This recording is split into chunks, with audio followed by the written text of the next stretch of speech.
अगर हम चाइना और इंडिया की एवरेज हाइट को कंपेयर करते हैं तो आपको क्लियरली नोटिस हो जाएगा कि चाइना की हाइट इंडिया के मुकाबले काफ़ी लंबी है। पर इंटरेस्टिंग फैक्ट 1960 में ऐसा बिल्कुल भी नहीं था, बल्कि दोनों की हाइट लगभग सेम थी। हाँ, बिल्कुल सेम थी। पर ऐसा क्या हो गया कि चाइना आगे निकल गया और इंडिया पीछे रह गया। जी हाँ, अभी अभी के टाइम पे इंडिया की एवरेज हाइट 5'6" है, तो वहीं चाइना की 5'8". सो तो हाइट ग्रोथ में सबसे सबसे इम्पोर्टेंट मतलब 4 फैक्टर्स यूज आते हैं। मतलब चार, मतलब जो सबसे चार हैं जो मेन, ठीक है। पहला आपका जेनेटिक्स, दूसरा आपका न्यूट्रिशन, तीसरा आपका फिजिकल एक्टिविटीज़ और चौथा आपका स्लीप। तो भाई जो आपका जेनेटिक्स है उसमें मतलब 60 to 70% आपकी हाइट मतलब लंबी होगी कि छोटी होगी, कैसे होगी, वो आपकी जेनेटिक्स पे डिपेंड करती है, ठीक है। जैसे आपके पिताजी, आपके दादाजी, नानाजी, इनकी हाइट होगी उसके हिसाब से ही आपकी हाइट मतलब छोटी बड़ी आपकी हो जाएगी। लेकिन जो आपका 30 से 35% बचता है वो आपका जो बाकी सारी चीज़ें उन पर डिपेंड करती है। तो चाइना को ये चीज़ बिल्कुल पता थी कि अपनी जेनेटिक्स को चेंज करने के लिए हमें बाकी जितने भी तीन तीन है जितने भी ऑप्शन हैं उनको ज़्यादा से ज़्यादा फोकस करना है। जैसे न्यूट्रिशन, अपनी स्लीप, अपनी फिजिकल एक्टिविटी पे।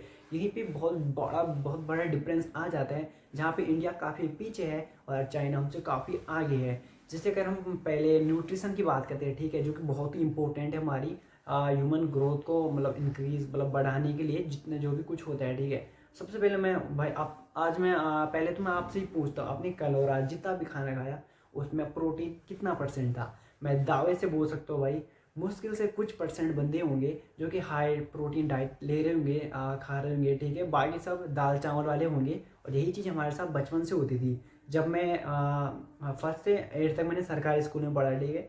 मुझे हर एक दिन दाल चावल मिलता था, लेकिन शनिवार को हमें एक अंडा कड़ी मिलती थी, ठीक है। उसमें एक हर एक बंदे को एक एग मिल जाता था और एक आयरन की गोली मिल जाती थी, जो कि एक अच्छी बात है। पर उतना नहीं कि हम अपनी मतलब जेनेटिक्स को चेंज कर पाए, ठीक है। अगर हम बात करते हैं फिजिकल एक्टिविटीज़ की, मतलब कि हम दिन में मतलब कितने सारे गेम्स वगैरह मतलब हमारा हमारा स्टेप मतलब जितने चलते हैं वगैरह हम काउंट करते हैं। मतलब अगर हम इसको हम इंडिया और चाइना के मुकाबले कंपेयर करें तो फिर भी इंडिया काफ़ी पीछे है। जैसे कि अगर मैं बात करूँ ना स्कूलिंग की, ठीक है, मुझे ना मुश्किल से एक पीरियड ही गेम का मिलता था।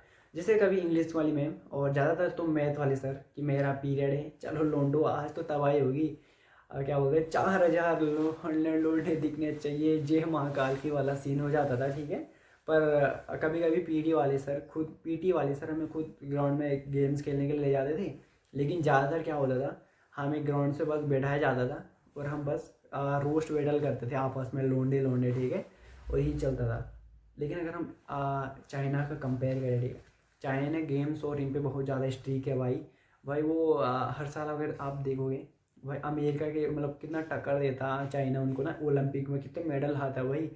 और स्कूल में ही चाइना बहुत सारी गेम्स वगैरह खिलवाता है अपने, मतलब जो जैसे बास्केटबॉल, टेनिस वगैरह जितने भी तगड़े तगड़े गेम्स हैं उन्हें खिलाता है। सबसे मेन है भाई, मेन जो भी होता है भाई, स्लीप, ठीक है। स्लीप भाई एक अच्छी हाइट ग्रोथ के लिए ना स्लीप बहुत ज़्यादा इंपॉर्टेंट रोल प्ले करती है।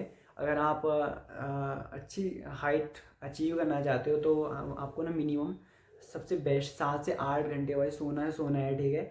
आपकी ना जो आपकी फिजिकल है वो बढ़ती है, मतलब हाइट वगैरह स्ट्रेंथ आपको आपको ना जब डीप स्लीप में होते हैं आप, ठीक है, तो उसी टाइम उसी पीरियड में आपकी हाइट वगैरह सब चीज़ बढ़ती है, ठीक है।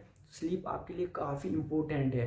पर अगर आप इंडिया के टीचर्स, हाँ ज़्यादातर मैक्सिमम टीचर्स को ही देखो, ठीक है, वो क्या कहते हैं, अगर आप अपनी ऑनलाइन टीचरों को देखा होगा जो अपनी खुद की आंखों में लाइट आती है वो वाली एडिट्स बनाते हैं, वो वाले टीचर क्या कहते हैं, भाई मैं अपनी प्राइम में जब मैं तुम्हारे एज का था मैं बस मुश्किल से 3 से 4 घंटे सोता था, ठीक है। वट 3 से 4 घंटे, जी हाँ, 3 से 4 घंटे सोता था बस। सोचो भाई, जहाँ मिनिमम आपको 7 से 8 घंटे सोना है वहाँ आपको बस 3 से 4 घंटे सोए जा रहे हैं। इसका रिजल्ट क्या हुआ, इंडिया में काफ़ी सारे इंजीनियर, हर साल हज़ारों इंजीनियर बनते हैं। ये बहुत अच्छी बात है। पर अगर हम कंपेयर करें एज विथ चाइना के साथ, ठीक है, तो चाइना फिर भी हमसे आगे है, ठीक है। गेम्स में हमसे, ओलंपिक्स में जितने भी सारे गेम्स होते हैं हमसे चाइना आगे है। अगर आप इंजीनियर इनकी फील्ड में आते हो ना, इतनी कंपनियां बहुत सारी इलेक्ट्रॉनिक वगैरह, उसमें भी चाइना हमसे आगे है। भाई हम 2-2 घंटे सो रहे हैं, टीचर्स बोल रहे हैं 2-2 घंटे सो, फिर भी हम चाइना से पीछे हैं। गेम्स हम बहुत ही कम खेल रहे हैं, इसमें डेफिनेटली हमें पीछे होना था और हम इसमें भी पीछे हैं। अब भाई हम आगे हैं तो हैं किस में, बस गेम्स के नाम पे हम एक क्रिकेट में हैं। बहुत ही कम गेम्स हैं जिसमें हम टॉप पे हैं। और बहुत मतलब अगर हम टेक्नोलॉजी की बात करें तो हम आप खुद ही बताएं चाइना हमसे कितना आगे, बहुत ज़्यादा आगे भाई। उनकी अगर हम हाइट ही नहीं, अगर हम जीडीपी की बात करें ना, चाइना पहले हमसे पीछे था पता, और अभी के टाइम पे वो हमसे डबल ट्रिपल पे है भाई। अभी लगभग 18-20 ट्रिलियन उसकी इकोनॉमी है, हमारी बस 5 है, ठीक है। हम 3 में आते हैं वर्ल्ड के लार्जेस्ट उसमें। पर हमारे साथ पता क्या सीन है, अंबानी अडानी बस 5% बंदे हैं ना जो हमारे देश के, उनमें ही है पूरी इकोनॉमी, ठीक है। इंडिया के बाकी मतलब 95 बंदे हैं, उनमें बहुत ही कम है, मतलब उनकी उतनी लगभग उतनी ही है। और 5% बहुत ज़्यादा होता है भाई। उस उनके मतलब उनकी जो वेल्थ है उससे हमारी उतनी मतलब हम वर्ल्ड के उसमें $5 ट्रिलियन उतनी हमारी वेल्थ, मतलब जो 5% बंदे हैं